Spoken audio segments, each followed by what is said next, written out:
ሰላም የተከበራችሁ ኢትዮጵያ እንዴት ናችሁ? ማቲያስ ነኝ። አይፌስ በሚል ተከታታይ የማቀርብላችሁ 104ኛው ቪዲዮ ነው። ዛሬ በፈረንጆቹ ቀን ዲሴምበር 9 ነው። እንግዲህ 103ኛው ላይ ያቆምነው ስለ ስማግሊንግ እያወራን ነው። ኮንትሮባንድ ማለት ነው። በኮንትሮባንድ እቃ ማስገባት ማለት በኮንትሮባንድ እቃ ማስገባት ምንም ጥያቄ የለውም። ኢምፖርት ይቀንሳል። ምክንያቱም አታውቁትም ምን ያህል እንደገባ አታውቁትም ምን ያህል እንደገባ። ኢምፖርት መቀነስ ብቻ ደግሞ አይደለም፣ ከኢምፖርት የሚገኘውንም ግብር ይቀንሳል። ምክንያቱም መንግስት በሚያውቀው በር አይደለም ያለፈው። ስለዚህ ግብር አይጣልበትም። ስለዚህ ከዛ ሊገኝ የሚገባው ግብር አይታወቅም ይላል እና አስተማማኝ ዳታ ስላላገኘን መረጃ የለም ነው። በቁጥር በአሃዝ የተደገፈ እንደዚህ አይነት መረጃ የለም እና ቶታል አማውንት ኦፍ ስማግል ጉድስ ኢትዮጵያ ውስጥ አይታወቁም ነው እና ሄሊኮፕተር መመደብ ነው ገብቷቸዋል።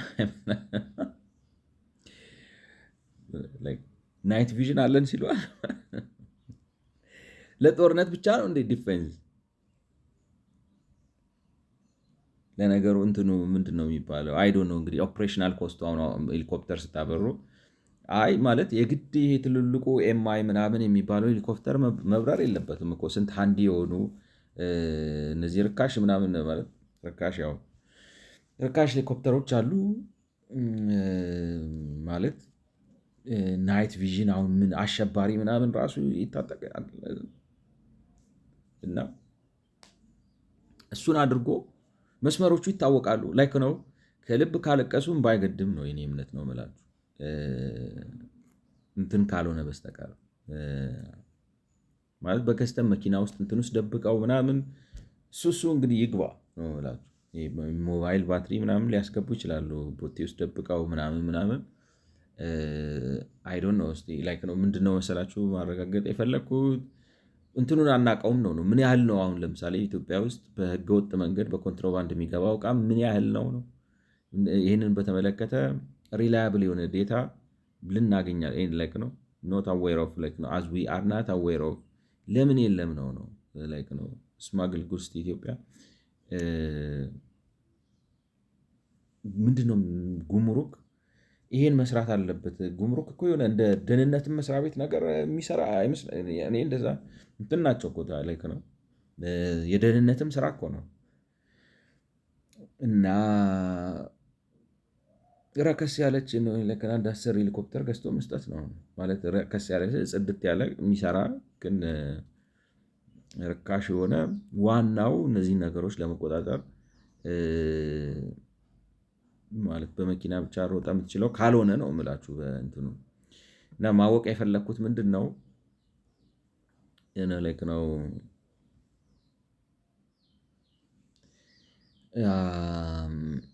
like no smuggling was reported as one of the potential reasons, all right, reasons reducing Ethiopian like import and the corresponding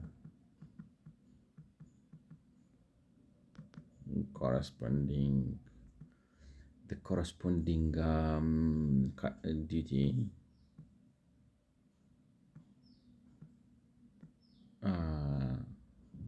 in my question in the like the research said no reliable data, right? No reliable data to estimate, all right, to estimate its impact. My question is that global phenomenon that's not like a not knowing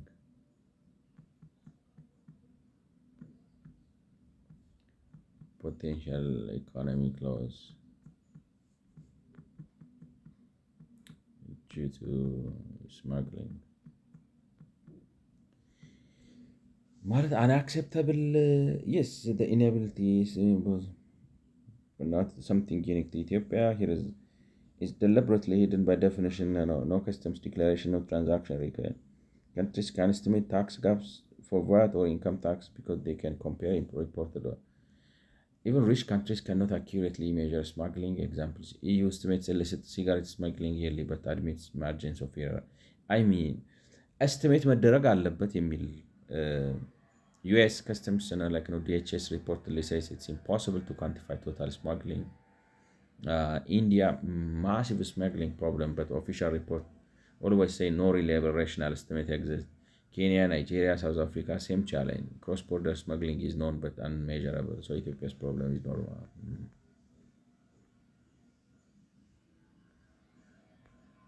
አስቸጋሪ ነው ነገርየው ነው። ያው እንግዲህ ሆን ብለው ለመደበቅ ብለው ስለሚያደርጉት በዓለም አቀፍ ደረጃ ከባድ ነው ነው። ያው ግን ኤኒዌይ እሺ ከባድ ነው ብለን እንስማማለን። የምን አባቱ ከባድ ነው ይገኛል ነው ይታወቃል ብዬ ነው ማስበው። አትሊስት እንዴት እንደሆነ ታውቃላችሁ እንትኑን አይደለ መታወቅ አለበት። ያው ዝም ብሎ ይታለፋል እንጂ ከቆረጡ ይታወቃል ብዬ ነው ማስበው። እንግዲህ ስንቀጥል this subsection uses two methods to detect import tax evasion via under invoicing። እንግዲህ ይሄ ንዑስ ክፍል ኢምፖርት ታክስ ኢቬዥንን በአንደር ኢንቮይስ አድርጎ የመስራትን ነገር ለመያዝ ሁለት መንገዶችን ይጠቀማል ነው። The first method is to measure the import gap, that's to compare the reported exports to Ethiopia by its trading partners with the reported imports at Ethiopian customs. Okay. እንግዲህ ምንድነው የምናደርገው ነው የሚሉት አንዱ ኢምፖርት ጋፕ ነው ማለት ላኪዎቹ ለኢትዮጵያ ላክን ብለው ያሉትና ኢትዮጵያ ደግሞ ሲገባ ኢትዮጵያውያኖቹ ገባ ብለው ያሉትን ተቀበለን ብለው ያሉትን ማነጻጸር ነው። በሁለቱ መካከል ያለው ጋፕ ኢምፖርት ጋፕ ይባላል ነው። ስለዚህ ኤክስፖርተሮቹ ከየሀገሩ ለኢትዮጵያ ኤክስፖርት አሁን ለምሳሌ ጃፓን ወደ ኢትዮጵያ ቶታል ኤክስፖርት ያደረግነው ይሄን ያህል ነው ይላሉ። ነው ቻይና ወደ ኢትዮጵያ ቶታል ኤክስፖርት ያደረግነው ይሄን ያህል ነው ይላሉ። ዱባይ ወደ ኢትዮጵያ ኤክስፖርት ያደረግነው ይሄን ያህል ነው ይላሉ። ያንን መረጃ እናገኝና ኢትዮጵያ ደግሞ ዲክሌር የተደረገው ኢምፖርት የተደረጉ አይተሞች ምን ምን ናቸው ብለን እንይዝና ጋፑ ምንድነው ብለን አንዱ ጋፑና ኢምፖርት ጋፕ ይሉታል ነው። For example, if the value of exports from the United States to Ethiopia as a given year reported by the US as $1 billion, but the value of imports reported to Ethiopia from the US is only 0.5 billion. The discrepancy may be due to traders under invoicing imports to avoid that. ስለዚህ ማለት ኢምፖርት ለምሳሌ ከአሜሪካ ወደ ኢትዮጵያ ኢምፖርት የተደረጉ ነገሮች የአሜሪካ የጉምሩክ መስሪያ ቤት ወደ ኢትዮጵያ የተላከ ምን ያህል ነው ሲባል 1 ቢሊዮን ነው ካለ እዚህ ኢትዮጵያ ደግሞ መጥተው ኢምፖርት ከአሜሪካ ወደ ኢትዮጵያ የገቡ ዕቃዎች ስንት ናቸው ሲባሉ 0.5 ቢሊዮን ነው ከተባለ ያቺ ልዩነቷ ግማሽ ቢሊዮን ዶላር ሚስ የተደረገው በአንደር ኢንቮይሲንግ ነው ብለን እናስቀምጣለን ነው። This method is well established in the literature and has been used previously in Ethiopia. ማለት በጣም የሚታወቅ ነው። ኢትዮጵያ ውስጥም በስራ ላይ ውሏል። መንግስቱ ሞላ ምናምን የሚባሉ ሰዎች ይህ ሜተድ ተጠቅመው ኢምፖርት ጋፕ አግኝተዋል ነው። The second method is to compare import prices in Ethiopia with import prices in similar countries. For example, if a kilogram of steel is substantially cheaper at the Ethiopian border than in other countries, it may become importers are under-reporting the CIF value, but not the weight of the imported steel to the Ethiopian Customs Authority. ስለዚህ ሌላው ደግሞ ሜተድ ምንድን ነው? ብረት ኢትዮጵያ ውስጥ ሲገባ ሲአይፎ ስንት ነው ብለን ተመሳሳይ ቦታ ላይ ብረት ለምሳሌ በሜትር ምናምን ወይ በኪሎ ሊሆን ይችላል የገባው። ለምሳሌ ኬንያ ላይ ስንት ተባለ፣ ሱዳን ላይ ስንት ተባለ፣ አገር የለም ስጨርሰው ኢምፖርተር ኬንያ ሱማሌ እንዳለ ወደብ አለ እንትን አለ ነው ከስተ አስቸጋሪ ነው። ኤርትራ ኢምፖርት አያደርጉም። ደቡብ ሱዳን አደጋ ላይ ናቸው እና ብቻ አካባቢያችሁ ካለው ሀገር ዋጋ ጋር በማነጻጸር የኢትዮጵያ ዋጋ ላይ ነው። የኢትዮጵያ ወደቦች ላይ የኢትዮጵያ ደረቅም ሆነ እንግዲህ የኢትዮጵያ ድንበሮች ላይ ብረቶች ዋጋቸው ከሌሎቹ አካባቢዎች ቀንሶ ሪፖርት የሚደረግ ከሆነ አንደር ኢንቮይሲንግ አለ ማለት ነው። ስለዚህ ከላኪ ሀገሮች አንጻር እና ከአካባቢ ሀገሮች አንጻር በማነጻጸር በኢትዮጵያ ውስጥ ነው አንደር ኢንቮይሲንግ አለ ወይም የለም ብለው ይመረምራሉ ማለት ነው። ቦዝ ሜተድስ ሪዘልት ኢን ሜዥር ኦፍ ኔት አንደር ኢንቮይሲንግ ኢት ሜይ ቢ ዘ ኬዝ ዛት ትሬደርስ አንደር ኢንቮይሲንግ ዘ ሲአይኤፍ ቫልዩ ኦፍ ሰርቴን ኢምፖርትድ ሺፕመንት ቱ አቮይድ ታክስ ኦር ቱ ዲስጋይዝ ዘ ሶርስ ኦፍ ፎሬን ኤክስቼንጅ ማለት እንግዲህ ሁለቱም ሜተዶች የሚያደርጉላችሁ ነው የተጣራ አንደር ኢንቮይሲንጉ ምን ያህል አንደር ኢንቮይሲንግ አለ ብለው ነው የሚነግሯችሁ። እንግዲህ አንደር ኢንቮይሲንጉ ወይ የፎሬን ከረንሲ ምንጫቸውን ለመደበቅ ነው እንዳልነው ዶላር እጥረት አለ። ስለዚህ ዕቃ ማስገባት ይፈልጋሉ። የሚፈቀድላቸው ዶላር ግን ትንሽ ነው። ስለዚህ አንደር ኢንቮይስ አድርገው ያስገባሉ። ወይንም ደግሞ ግብር ለመቀነስ ብለው ነው እንደዛ የሚያደርጉት ነው። ይሄ ያው ደገሙት ነው። however this may be partially or fully offset by the Ethiopian customs authorities over invoicing other shipment to reach tax revenue targets or by traders deliberately over invoicing other shipments in order to offset other tax liabilities. over invoicing ግም የሚባል ሴናሪዮ አለ ነው እንግዲህ amazing like no consider the importer who wishes to import blah blah ማለት አንደር ኢንቮይሲንግ አሁን ያልነው ነው። አንዳንድ ጊዜ ግን ማለት ኦቨር ኢንቮይስ ሲያደርጉ የሆነ የሚያመልጡት የሆነ ጥቅም ታክስ ምናምን ስላለ ኦቨር ኢንቮይስ ሊያደርጉም ይችላሉ ነጋዴዎቹ። ምን አይነት ሲቹዌሽን እንደዚህ ሊያስደርጋቸው እንደሚችል አይዲያ። ሌላ ጊዜ ደግሞ መንግስት ራሱ ታርጌት ያስቀምጥና በኮታ ይሰራል ነው ይሄን ያህል የኢምፖርት ታክስ መሰብሰብ አለብኝ ብሎ ይልና ከኢምፖርት የሚገኝ ይሄን ያህል ግብር መሰብሰብ አለብኝ ብሎ ይልና ማለት ነው ከፖሊሲው በላይ ሄዶ ታክስ ሊያስከፍል ይችላል።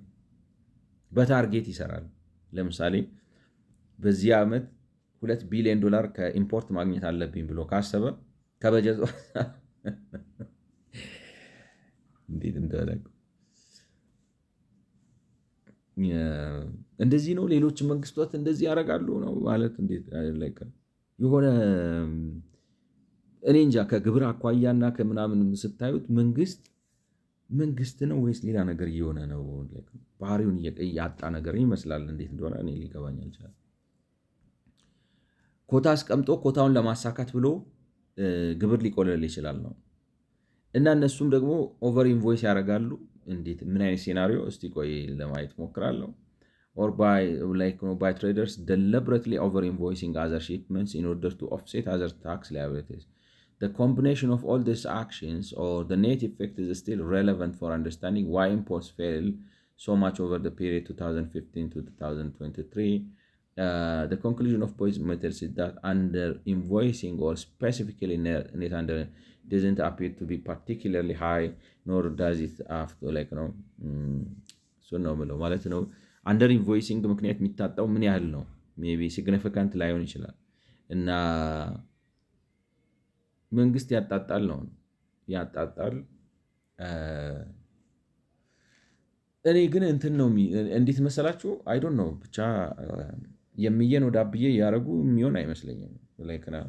የዚህኛውን አሁን ለምሳሌ ይሄኛው ሰውዬ ሚስክላሲፋይ አድርጎ አንደር ኢንቮይስ አድርጎ ምናምን አድርጎ የሸወዳችሁን ነገር ወስዳችሁ እዚህኛው ላይ ማድረግ ተገቢ ነው አይመስለኝም ነው። እንደዛ አድርጎ መንግስት የሚያመጣጥንና ታርጌቱን የሚመጥ ነው ስራውን በስነ ስርዓት መስራት ያለበት ነው የሚመስለኝ እና አንደር ኢንቮይሲንግ ሚስክላሲፊኬሽን ብዙ የምቀበለው ነገር አልሆነም። the combinations of all these actions እና ደግሞ እንደገና ይሄ ነገር like can you tell me ይሄን ልስጠውና ምን አይነት ሴናሪዮስ ሌሎችን ሊያቢሊቲዎችን ለማምለጥ ብለው እንትን ይላሉ ነው የሚለው። ሌሎችን ኦቨር ኢንቮይስ ያደርጋሉ። ኦቨር ኢንቮይሲንግ በምን ሊፈጠር ይችላል ነው የእኔ ሀሳብ። ማለት ምን አይነት ቤኔፊት ሊያገኙ ይችላሉ?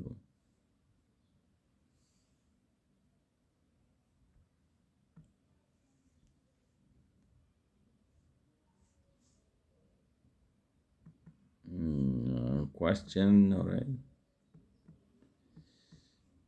like what kind of liabilities can traders avoid by over invoicing?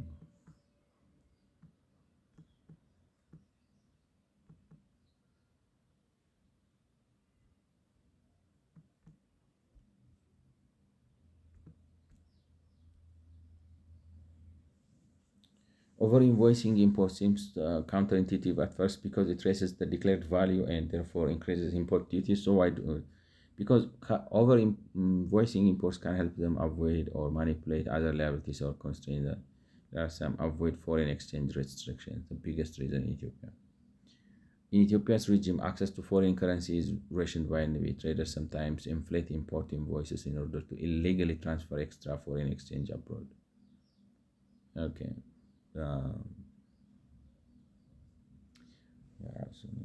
ማለት እንትን ነው ብር ማሸሻም ነው አንዳንዴ ነው ዶላር። አሁን ለምሳሌ በኖርማል አድርጋችሁ በባንክ በኩል በትክክል ማውጣት ካስቸገራችሁ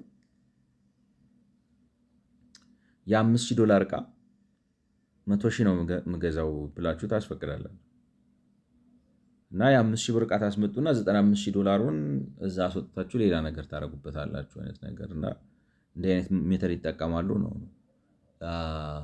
ኦቨር ኢንቮይስ ያደርጋሉ። ስለዚህ ትብብር አለ ማለት አይመስላችሁ? ማለት ዝም ብላ ኦቨር ኢንቮይስ ታደርጋለህ፣ ዋጋ ይታወቃል ምን አለ እንዴት እንደሆነ። ኢንቮይሲንግ ክፍት ነው ወይስ ክፍት ነው ወይ ደግሞ ክፍት ካልሆነ ከህግ በላይ የሆኑ አመቻለሁ ነው። ብዙ አጭበርባሪ አለ። ስለዚህ እና ይሄም ምን ያደርግላቸዋል ነው። ለምሳሌ ታላውስ them build foreign accounts which ምን ያመጣል መሰላችሁ? አይ ቲንክ እስኪ ቆይ ልቀጥል ጨርሰው። pay for goods abroad not officially registered, invest abroad, repay unofficially foreign creditors, loan them money። ስለዚህ ብዙ ስራ ሊሰሩበት ይችላሉ ማለት እንግዲህ ትምህርት ቤት ሊከፍሉበት ይችላሉ፣ ቤት ሊገዙ ይችላሉ። እንዳልኳችሁ ሰዎች አሁን ለምንድን ነው ዶላር ከሀገር ማስወጣት የሚፈልጉት ነው? አክሰስ አድርገው ማስወጣት የሚፈልጉት ለእንደዚህ አይነት ነገር ነው። ካፒታል ያሻሻሉ፣ በአንድም በሌላ መንገድ አድርገው ዶላር ያስወጣሉ። እንግዲህ አንዱ ዶላር የሚያስወጡበት መንገድ ምንድን ነው? ኦቨር ኢንቮይስ እያደረጉ ነው። ስለዚህ ዝም ብሎ የማይረባ ዕቃ ይዘው እንዴትም ብለው ፈቃድ ራሱ ሊገዙም ይችላሉ ከሰው ካይንዳት አይመስላችሁም? ምናምን ብለው ብቻ ነገር አድርገው ያስወጡታል ዶላሩን ነው። This is called capital flight via trade misinvoicing. Acquire effects legally for unofficial users. If an importer can over invoice by USD 100,000, they can obtain that extra effects from banks and use it for ዕዳ ሊከፍሉበት ይችላሉ። ሌላ ያልተፈቀደላቸውን ዕቃ ሊያመጡ ይችላሉ። ለሌላም ነገር ሊጠቀሙት ይችላሉ። በአጠቃላይ እንዴት ልበላችሁ ልክ ነው በሆነ ነገር ብቻ በዚህም በዛም ብለው ለተለያየ ለሚፈልጉት አሁን ኢምፖርቲንግ ጉድስ ዳት ወር ናት ፐርሚትድ ማለት ፈቃድ ያልተሰጣቸውን ዕቃ ለማስገባት ፓራሌል ማርኬት አክቲቪቲስ ኢምፖርቲንግ አይተምስ ኢን ቪሪየስ ኢን ኬዝ ዘ ቤኔፊት ጌቲንግ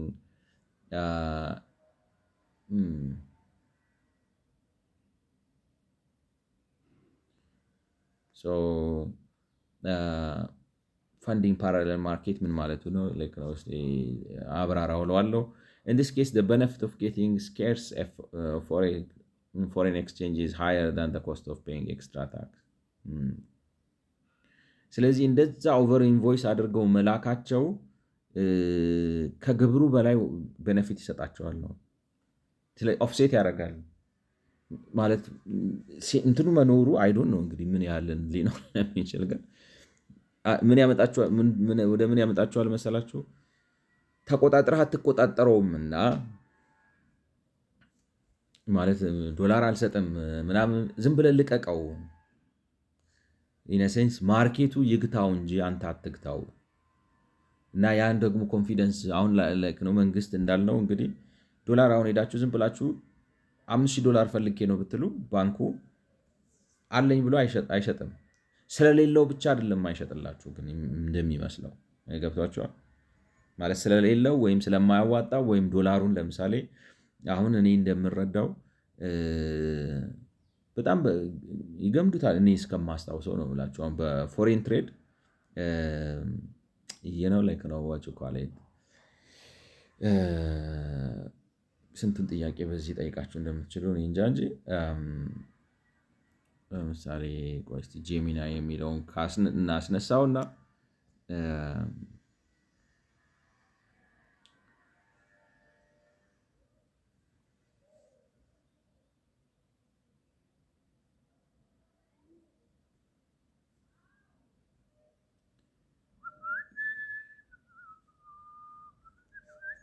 do you have right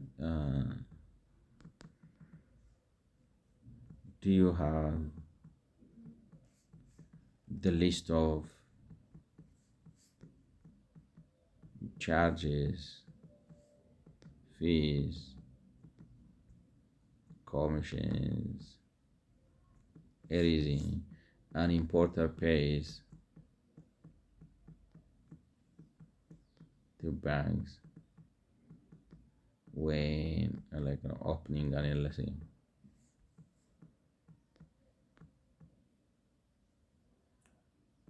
With their percentage.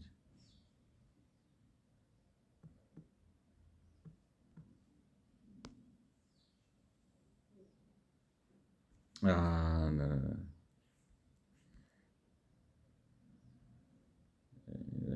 Bank.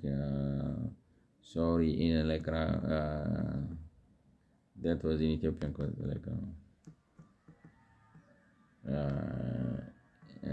Can you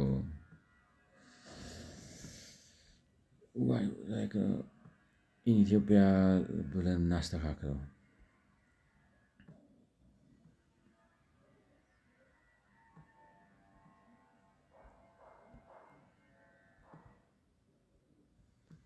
ኢትዮጵያ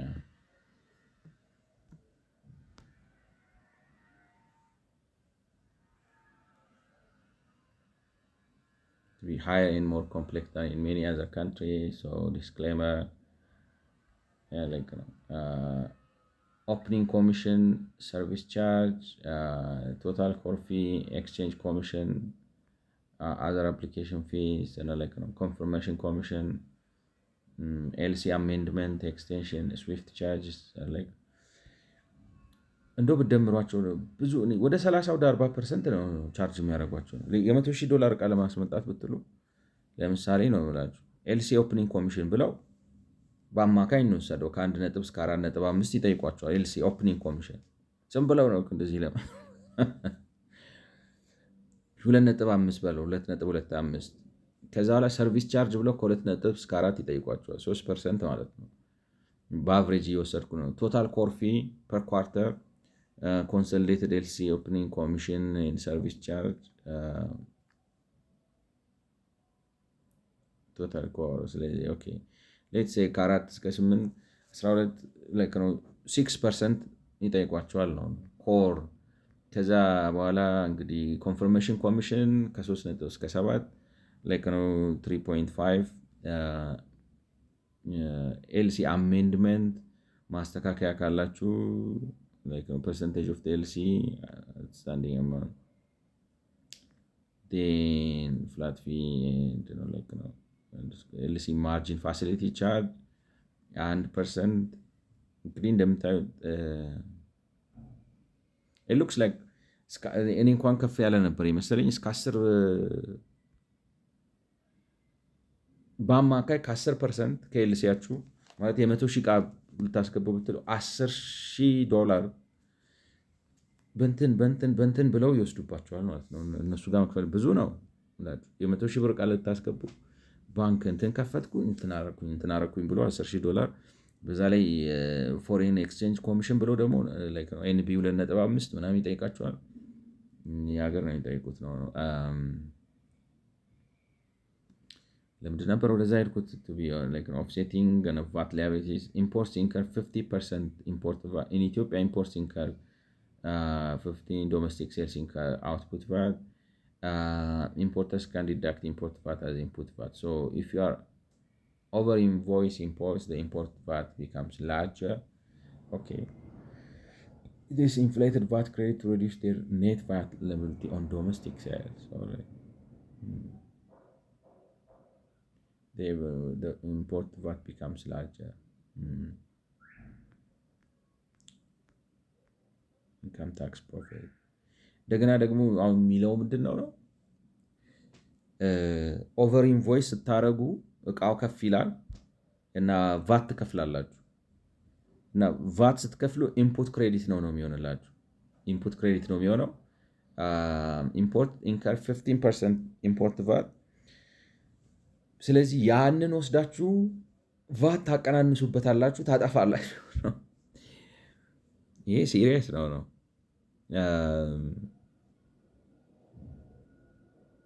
ስለዚህ ኦቨር ኢንቮይስ አድርጋችሁ መንግስት እንዴት ልበላችሁ ከፍ ያለ ለምሳሌ የ5,000 ቃል ታስገቡ ብላችሁ የ15,000 ቃል ካስገባችሁ ወይም የ10,000 ቃል ያስገባ ነው ብላችሁ $100,000 ቃል ካስገባችሁ ቫት $1,000 መክፈል ሲገባችሁ $10,000 ትከፍላላችሁ። የከፈላችሁት ቫት ግን የሚወራረድ ነው። ስታወራርዱት ደግሞ ለመንግስት ሰታችሁ ገና መንግስትን መልስልኝ አይደለም። መንግስት የሚለው ምንድን ነው? ቫቱንስ ላይክ ነው ከራስ እዛው አቀናንስ ነው የሚላችሁ። ስለዚህ እቃ ስትሸጡ እያወራረድኩ ነው ብላችሁ የከፈላችሁትን ቫት በሙሉ ሙጥጥ አድርጋችሁ ታወጡታላችሁ ነው። እና ያ ምን አይነት አድቫንቴጅ ይሰጣችኋል? ላይክ ነው አይ ዶንት ኖ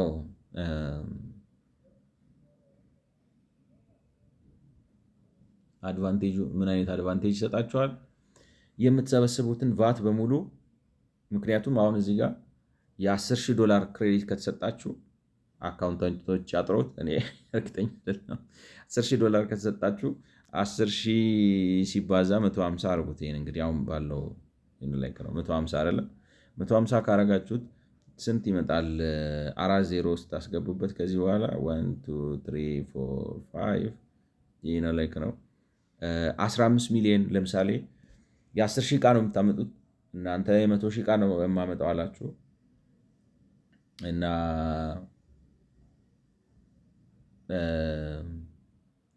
somehow you end up paying $10,000 while you are supposed to pay only 1,000 እና በቫት ነው ማለት ነው። 1,000 መክፈል ሲገባችሁ 10,000 ከፈላችሁ። 10,000ን በእንግዲህ አሁን ባለው ሬት ስትቀይሩት $15 ሚሊዮን ብር ማለት ነው። ይሄን 15 ሚሊዮን ብር ወስዳችሁ እቃ በሸጣችሁ ቁጥር ቫት ትሰበስባላችሁ። ዋቴቨር እቃ ስትሸጡ ቫት ስትሰበስቡ ከዚህ ላይ ትቀንሱታላችሁ እና እቃ ስትሸጡ የምትሰበስቡትን ቫት ለመንግስት አትሰጡትም ማለት ነው። 15 ሚሊዮን እስኪጠናቀቅ የምትሸጡት ቫት እያወራረድኩ ነው ከኢንፑት የመጣ ቫት ብላችሁ ከኢምፖርት የመጣ ቫት ብላችሁ። ስለዚህ ምናልባት መንግስትን ቫትም ልታሳጡት ትችላላችሁ ነው። ታሳጡታላችሁ ወይ? ኢዝ አናዘር ኳስችን ኢን ሴንስ ይሄ ኢንፑት ክሬዲት ነው ላይክ ነው አናሊሲስ ይጠይቃ አይ ዶንት ኖ ጀጅመንታል እንዳሉም ብዬ ነው። ያኛው አውትፑት ቫታችሁ ነው ስትሸጡ ማለት ነው። ስለዚህ የምታደርጉት ምንድን ነው? አውትፑት ቫት ሲቀነስ ኢንፑት ቫት ትላላችሁ እና 15 ሚሊዮን እስክትሸጡ ድረስ ታክስ ክሬዲት አለበት ነው መንግስት ማለት ቫት ክሬዲት አለበት። ስለዚህ እሱ ደግሞ ማለት አወራርድ እንጂ እኔ ጋር አትምጣ ነው። ስለዚህ ክሌም አታረጉም ስታቀናንሱ ትኖራላችሁ። ስለዚህ ምናልባት እንትኑ ቢዝነስ ማለት ኔት ኢፌክቱ ምንድነው የሚሆነው የሚለው አሁን እሱ የሚለው ምንድነው ሊያዋጣቸው ይችላል ከሚጣልባቸው ቀረጥ በላይ በዚህ መልኩ የሚያገኙት ገንዘብ ወርዝ ሊሆን ይችላል ነው ማለት ያዋጣ ይሆናል ነው የሚለው። ይገርም ነው፣ በጣም ይገርማል። እና reducing income tax, profit tax, corporate income is based on net profit. If a firm over invoices imports, cost of goods sold become artificially high, reported profit becomes artificially low. Therefore, income taxes decrease, so the traders pays.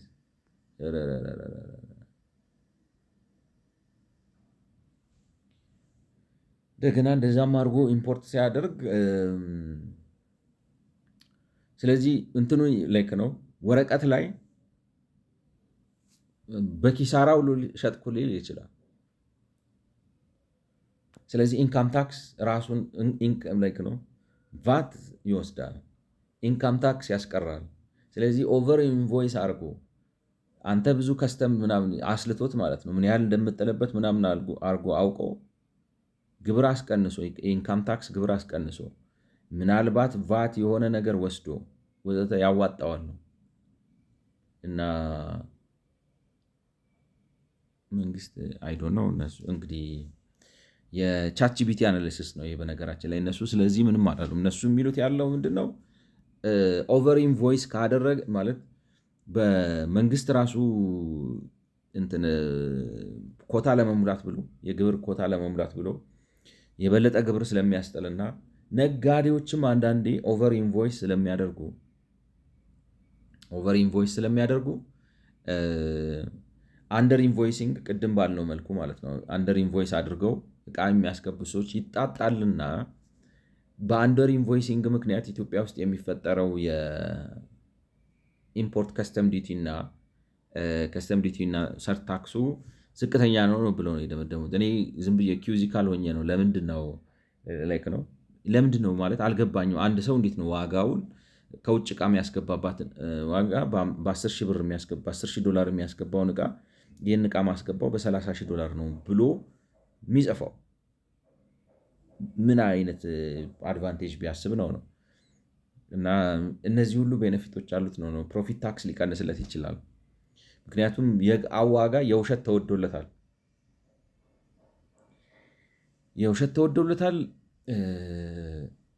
እና ያንን ዋጋም በትክክል አይከፍልም ይመስለኛል።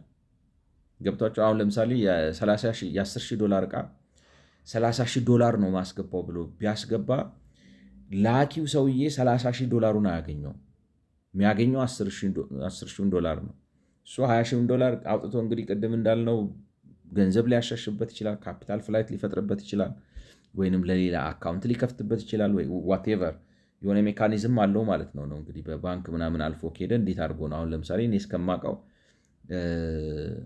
እንትን ካልሆነ በስተቀር ከዛ ከነጋዴው ጋር ኮኔክሽን እዛ ካለው ፓርትነሩ ጋር ከሚያስመጣው ሰውዬ ጋር ኮኔክሽን ከሌለው ትራንዛክሽኑ ከዚህ እስከዛ እስኪሄድ ድረስ አያየውም። እሱ ምንም አክሰስ የለውም። እንዴት ልበላችሁ ሲልድ ነው በስዊፍት በምናምን በሚባለው ሲስተም አልፎ ሄዶ እዛ ክሊር አድርጎ እዛኛው ሰውዬው አካውንቱ ሲገባ ያኛው ሰውዬ ጋር እንግዲህ ይተማመናሉ ማለት ነው። $30,000 ልክ ያለው አንተ ምትልክልኝ 10,000 ዕቃ ነው $20,000 ወስደህ እንዲበለልኝ ብለው ያደርገዋል ማለት ነው።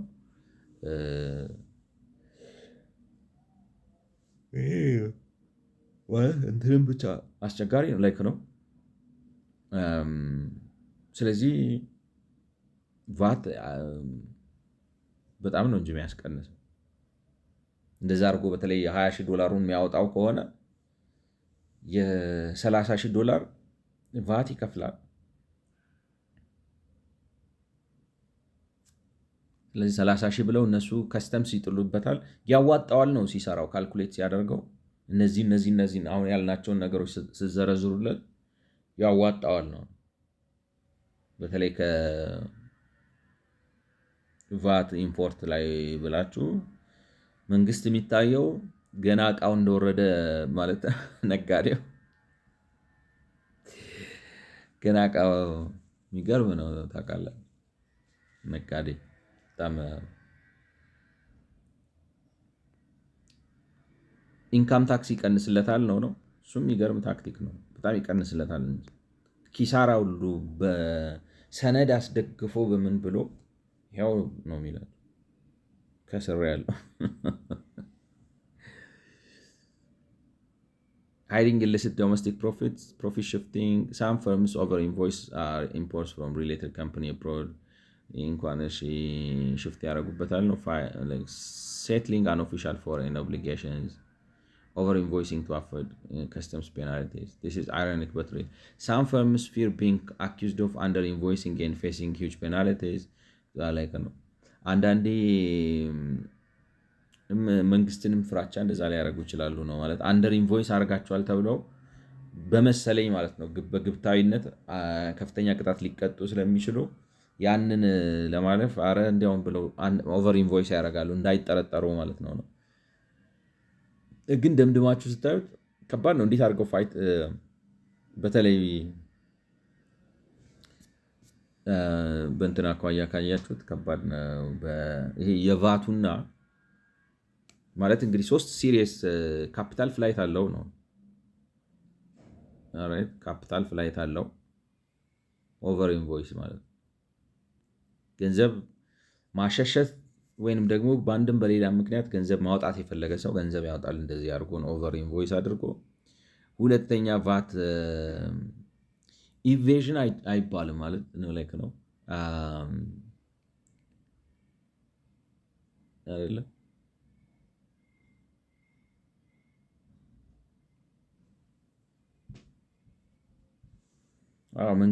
የመንግስት እንዴት ልበላችሁ ቫት ስቲሊንግ ነው እንጂ ከመንግስት ራሱ ቫት ሊሰርቅ ይችላል። ሰውየው ቫት መስረቅ ይችላል ነው። ሌላው ሊሰርቅ ይችላል ማለት ሲሸጥ የሚሰበሰበውን ቫት ለመንግስት ሳይሰጥ እንዲያስቀር ያስችለዋል። ምንም እንኳን ቫቱ ትክክለኛ ባይሆን እንዴት ልበላችሁ ላይክ አሁን ከነቫቱ አንድን ስካቫተር ልበላችሁ ላይክ ነው 50 ስካቫተር አስገባል በል እሱ ከነቫቱ ከፍሎ ያስገባው ኦቨር ኢንቮይስ አድርጎ ምን ብሎ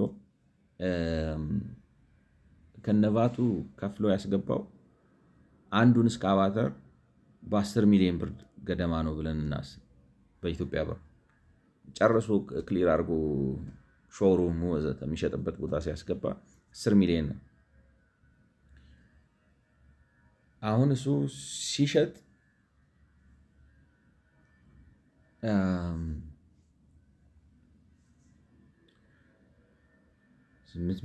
7 ሚሊዮን ራሱ መሸጥ ይችላል ነው ወይም ሌትስ ሴይ 8.5 ሚሊዮን መሸጥ ይችላል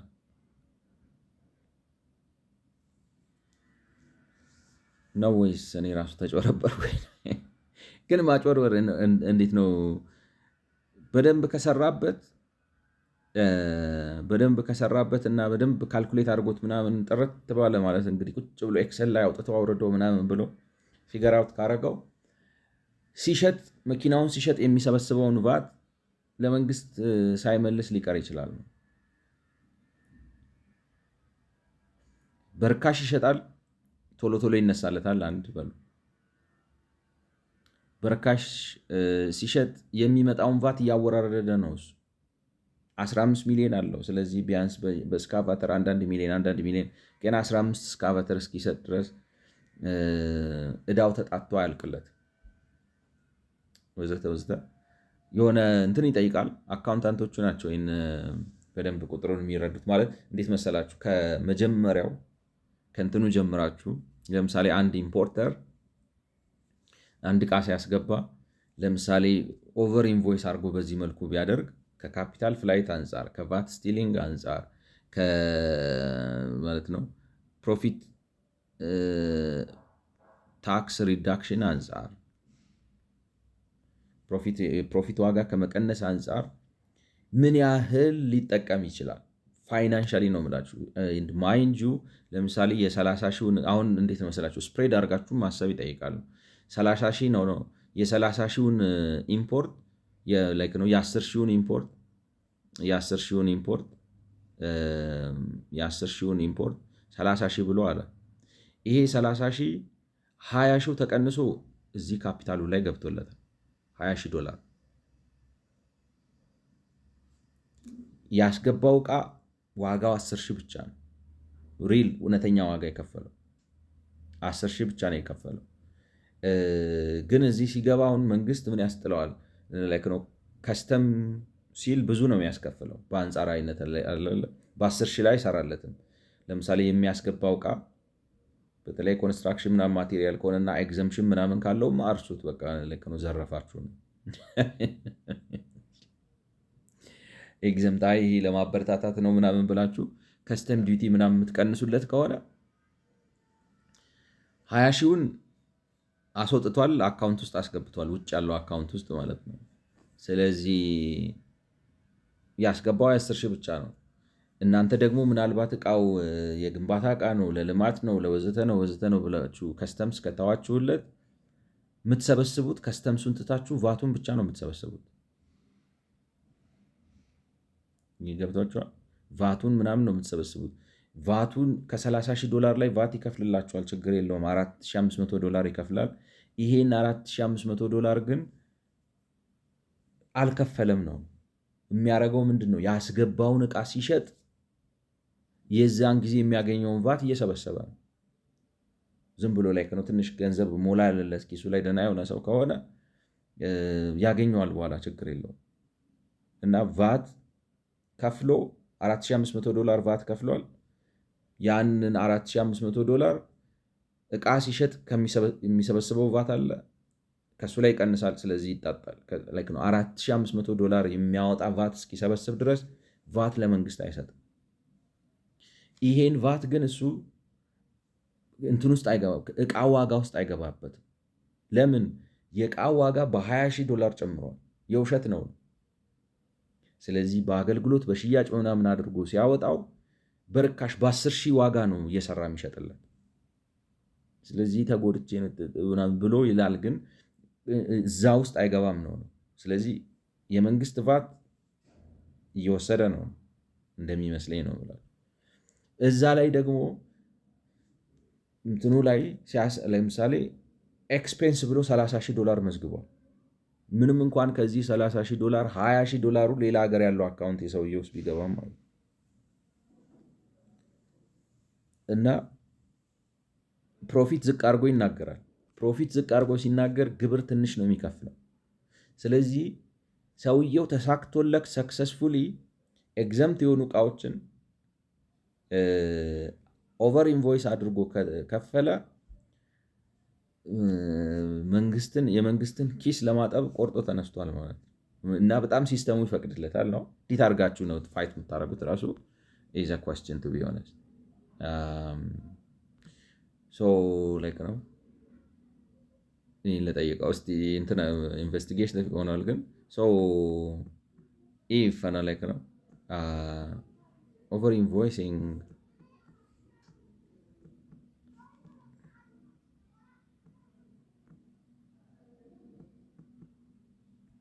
such a handy tool for traders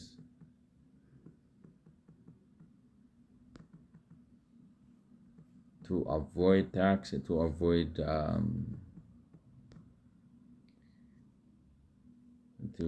I don't know, to use as VAT credit, evade import tax, move shift shift capital in profit. How to fight it?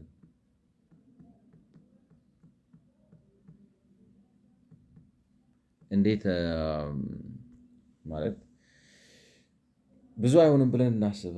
Here is honest truth. No single reform stops over invoicing because traders do it for multiple incentives, but countries that dramatically reduced Kenya, Rwanda, Vietnam, Indonesia, Mexico used a multi-layered strategy that closes. Okay.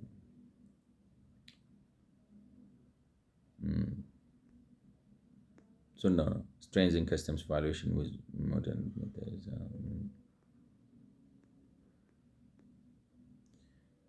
Right. Tackle VAT abuse. Stop using imports as artificial VAT credits. Fight profit shifting and transfer pricing scams. ማለት ሰፋ ያለ የዘረፋ መዋቅር ነው ማለት ከባድ ነው። እንዴት ልበላችሁ? የተደራጀ ነው ያው በደህንነት መዋቅር ነው እንጂ እንትን አይመስልም።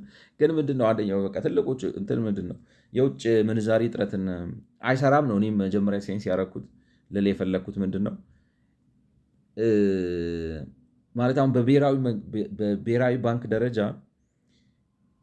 ላይ ነው ዶላር መንግስት መስጠት አይፈልግም። ለምን ሙልጭ ብሎ ታጥቦ ይወጣል ነው። ሰው ዶላር እንደፈለገ አክሰስ ያድርግ ካልኩኝ እንዴት ነው ማንም ላይ ነው ዶላር አያደርም ነው። ሁሉ ሰው እንትን አስወጥቶ ይጨርሳል ነው። እሱን እንዴት አድርጋችሁ ካውንተር ታደርጉታላችሁ? ማለት ነው መፍትሄው የህግ የበላይነት አስፍናችሁ ግብርናችሁን አስተካክላችሁ ወዘተ ውስጥ ህገ ክራሲ እንደኔ ነው ብላችሁ ደግሜ ብለው ህገ ክራሲ አድርጋችሁ ሰው መተማመን ማለት ኢትዮጵያ የኢንቨስትመንት ዴስቲኔሽን ተመራጭ የገንዘብና የካፒታል ዴስቲኔሽን እንድትሆን በማድረግ ነው ፈንዳሜንታሊ ልትዋጉት የምትችሉት።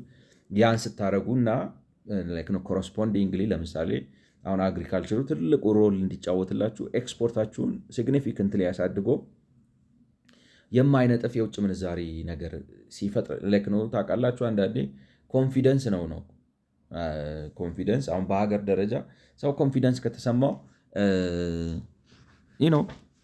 ተመራጭ መሆን ነው። የውድድር ዓለም ነው። በቁጥጥር አትችለውም። እንዴት ነው እዛ ጋር ትቆጣጠሯለህ? ግን አይታችኋል። አሁን ይህንን እንዴት አድርጋችሁ እንትን ትሉታላችሁ? ከባድ ነው። እንደኔ ነው እላለሁ። በእንትን በቁጣ በጉልበት በኃይል ምናምን የሚሆን አይመስለኝም። በቃ ሰዎች በዚች $1,000 በዚያ 3,000 በዛ 5 የሆነ ኔትወርክ ይፈጠራል ነው የምለው። እንትን ነው እና አርገው ያወጡታል እና ማውጣታቸው ላይ ቀር አንተ ለምን እንደዛ ትሆናለህ ነው ችግሯን። በኢትዮጵያ ሁኔታ ከተፈቀደ ማለት ሰው መቆየት እንትን ነው ተገዶ ነው እንጂ ያለው በአብዛኛው ማለት ነው ካገኘ መውጫ ቀዳዳ ካገኘ ብሎ ለመውጣት ነው የሚፈልገው እና በቃ ልክ ነው። የገጽታ ግንባታ ምግን ማለት ነው። ሰው በኢትዮጵያ መተማመን አለበት። ሰው ሲባል ኢትዮጵያዊም ብቻ ሳይሆን ዓለም ኮንፊደንስ መፈጠር አለበት እንጂ የዶላር ችግር እንዴት አድርገህ ትፈተዋል? ዶላር ልታፈልቅ ትችላለህ። ዶላር ባፈለክ ቁጥር ግን ሰው ዶላሩን ይዞ መሮጥ የሚፈልግ ከሆነ እንትን ነው የተቀደደ ነገር ውስጥ ውሃ እንደመሙላት ማለት ነው። አይቀመጥም፣ ይፈሳል። እና እኔ ልክ ነኝ ማለት ደጋግሜ የኔን ነገር ነው የሚያስረግጠው። የኔ ነገር ስላችሁ እኔ አዲስ ያመጣሁት ነገር ሆኖ ሳይሆን በቃ እንደ ሀገራችንን አስተማማኝ ማድረግ አለብን ነው። እንዴት ነው አስተማማኝ የምናደርጋል? እንደዚህ ጠባብ ሆነን ነው ወይ ራሳችሁ ማለት በቃ ውስጣችን ኮንፊደንስ መፍጠር ሳንችል፣ በሀገር ደረጃ በህዝብ ደረጃ መተማመን መፍጠር ሳንችል ሌላ ሰው ሊያምነን አይችልም። ሌላ ሰው ኮንፊደንስ ሊሰማው አይችልም። እና መንግስት በመጣ ቁጥር የሚቀየር ላይክ ነው የሆነ ከላይ ያሉ ፖሊሲዎች ችግር የለባቸው የሆነ እብድ ሊመጣ ይችላል የሆነ ሰዓት ላይ ግን ፈንዳሜንታልሱ የህግ የበላይነት ያለበት ሀገር ነው። ላይክ ነው መንግስት በአቅሙ ነው የሚኖረው። የግብር አሰባሰቡ እንደዚህ ነው፣ የማስፈጸም አቅሙ ደህና ነው፣ ወዘተ ወዘተ። የሆነ ስር የሰደደ መተማመን በሀገር ደረጃ መፍጠር አለባቸው። አለበለዚያ ስትጠብቅ ብትል ምንም አታመጣም። አሁን ኦቨር ኢንቮይሲንግ እኔ ሰምቼ አላቅም ነበር ቱ ቢ ኦነስት። ለየት ያለ አሰራረቅ ነው እና ግን ዋናው እንግዲህ ወደ እንትኑ ስንመለስ እነሱ የሚሉት ምንድን ነው አንደር ኢንቮይስ ኢሹ ሊሆን ይችላል። እንትኑ ሰብቶፒኩ ስለ አንደር ኢንቮይሲንግ ነው የሚያወራው። ኢሹ ሊሆን ይችላል ወይ ብለው የሚሉት ኢሹ አይሆንም ነው ቢኮዝ አይ ቲንክ ነገር በዚህ አያልቅም። አንደር ኢንቮይሲንግ ኢሹ ሊሆን አይችልም። ምክንያቱም the conclusion of both matters is that under invoicing or specifically net under invoicing does not appear to be particularly high, nor does it appear to have like an increase since 2019. ስለዚህ ከፍተኛ አይደለም ይጣጣል ነው በመጣጣቱ ምክንያት እና ኧረ በስመ አብ መንግስት በጣም አበሳ አለበት። እውነቴን ነው የምላችሁ። ችግሩ እንዳበሳው አይደለም የሚኖረው፣ ምንም አይመስለው ምን አላት ምናምን ብሎ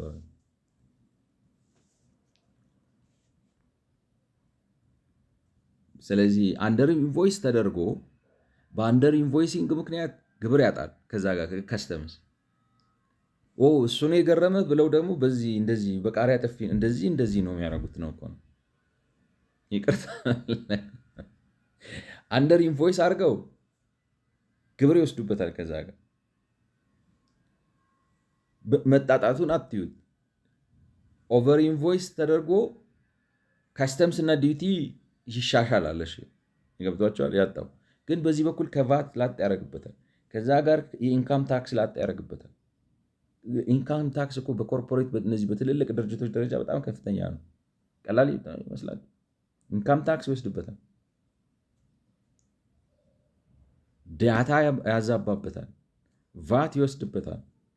እና እንደዚህ ነው የሚያገኘው ነው ብላችሁ እኔ እንደምረዳ እና ተጣቶ ኒል ሆኗል ቢሉም እኔ ግን አይ ያልተጣጣ ቫት እያጣ ነው። አይ ከከስተም አኳያ በአንደር ኢንቮይሲንግ ያጣው ከነዚህ ማለት ነው ከስተም ዲዩቲ እና ከሰር ታክስ አኳያ በአንደር ኢንቮይሲንግ ያጣውን በኦቨር ኢንቮይሲንግ ያገኘዋል። ኦቨር ኢንቮይሲንግ ራሱም ያደርጋል ኮታ ለመሙላት ሲል፣ እሱ ግን ትኩረቱ ከምንድን ነው ከዚህ አኳያ ነው። ግን ይሄ ኦቨር ኢንቮይሲንጉ ቫቱንም አፌክት ያደርጋል ነው፣ ኢንካም ታክሱንም አፌክት ያደርጋል ነው፣ ያሳጠዋል። ኦቨር ኢንቮይስ ሲግኒፊካንትሊ ካደረገ አንድ ሰው በሌላ መንገድ አድርጋችሁ ካላገኛችሁት ከፍ ያለ ዕቃ ገዝቶ ግብሩን ይቀንሳል፣ ቫት ይበላዋል። ላይክ ነው ኦቨር ቫት ነው የሆነው። ይሄ ሰውየው ዶላር አስወጥቶበታል ምናምን እና ከከስተም ዲዩቲ እና ከሰርታክስ አኳያ አንደር ኢንቮይሲንግ እና ኦቨር ኢንቮይሲንጉ ቢጣጡም እና ከ2019 በኋላ መጨመር አልታየባቸውም። ስለዚህ ሰላም ነው ቢባልም ግን እንደ ፕራክቲስ ነገርየው ቫቱንም እየነካበት ነው። ምን ያህሉ ሰው ኦቨር ኢንቮይስ ያደርጋል ጥያቄው ነው ማለት ነው። ዝም ብሎ ነው የፐርሰንቴጁ ሰው ማለት የዶላር እጥረቱ ምኑም ስላለ ግን ብቻ አስፈቅዶም ቢሆን በፍራንኮ ቫሉታም ላስገባ ብሎ ይሆን በዚህም ላድርግ ብሎ ይሆን በዚህም ላድርግ ብሎ ምናልባት ኤግዘምት የሚሆኑትን እቃዎችማ ካስገባ በተለይ ደግሞ ኤግዘምሽኑን ከከተታችሁት ማለት ነው። ኤግዘምት አሁን ለምሳሌ የኮንስትራክሽን እቃ ምናምን የሚባሉትን ከሆነ ኦቨር ኢንቮይስ የሚያደርገውና ማበረታቻ ተብሎ የሚሰጡትን ማለት ይሄ ቀላል ዘራፊ አይደለም ነው ብላችሁ እና ሰፋ ያለ ነገር ነው የሚመስለው። ይሄኛውን እዚህ ጋር ልዝጋውና በሚቀጥለው በ105ኛው ቪዲዮ ተገናኝተን ደግሞ የቀሩትን እንቀጥልባቸው። ትንሽ ብሊክ ነገር ነው የሰጠኝ። አይ ዶንት ኖ በጣም ቀላልም ነገር ሊሆን ይችላል፣ ግን እኔ እንደው የተሰማኝን ልበል ብዬ ነው። ስለሰማችሁኝ አመሰግናለሁ። በ105ኛው ቪዲዮ እንገናኝ። መልካም ጊዜ።